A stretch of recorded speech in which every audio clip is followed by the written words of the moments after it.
entendu crier, hurler, pleurer toutes les larmes de leur corps. Aux larmes! Aux larmes!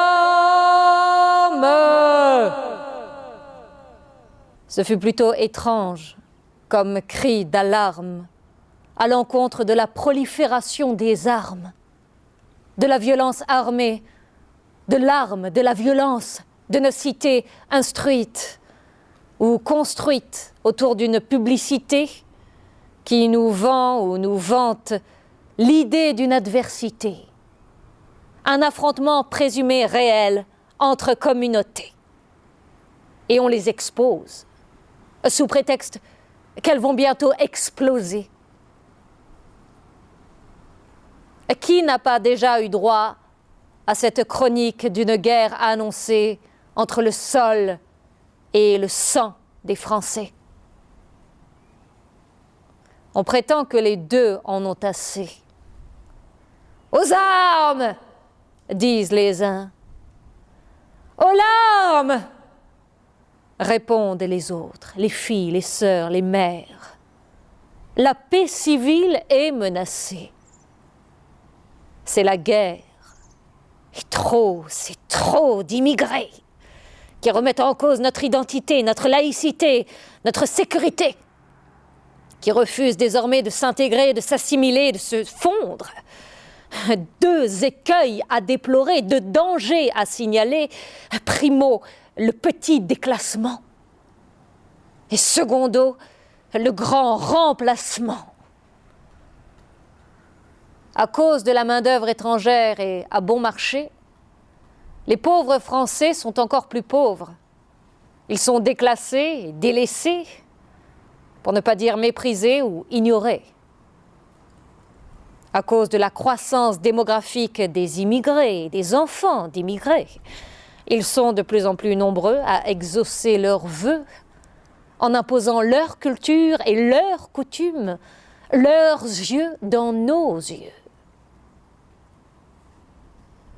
Mieux encore, leur religion, leur Dieu, c'est l'islam et les musulmans qui occupent ou usurpent les lieux.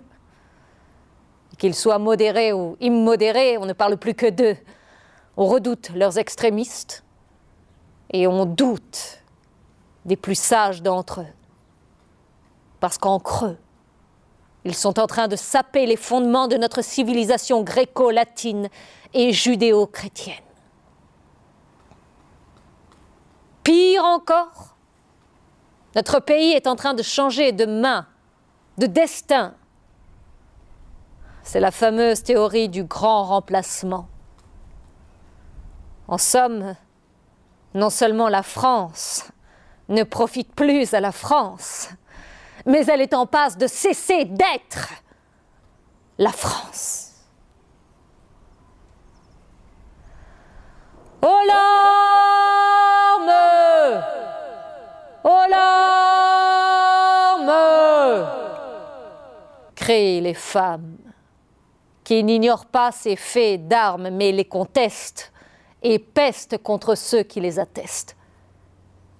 De deux choses l'une, disent-elles, si c'est faux, la France est en train d'opposer le frère à son frère et de provoquer une guerre civile qu'elle ne peut pas gagner parce que le monde n'est plus ce qu'il était.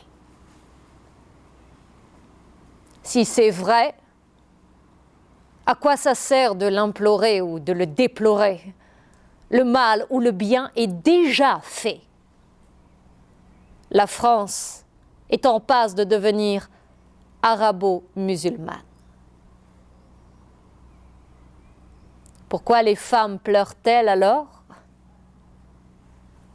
Ce n'est pas à cause de l'islamisation de la nation française, mais parce qu'elles savent qu'il ne s'agit que d'une instrumentalisation de l'islam pour mondialiser la France et en faire le fer de lance de la mondialisation des biens, des liens et des riens.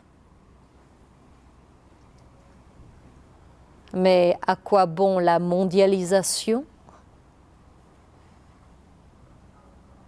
Vous êtes sérieux ou un peu con?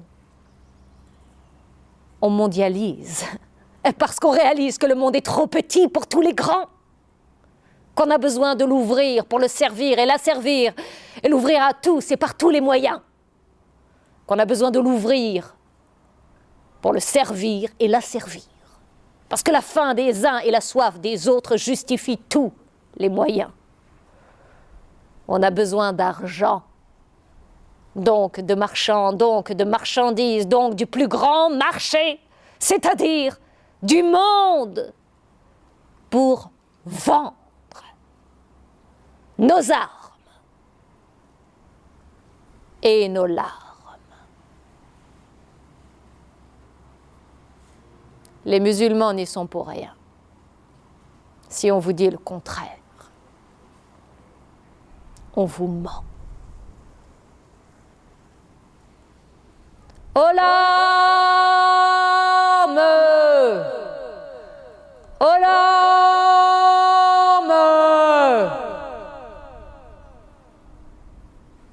Les femmes pleurent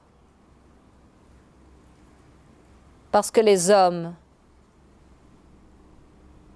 ne les font plus rire.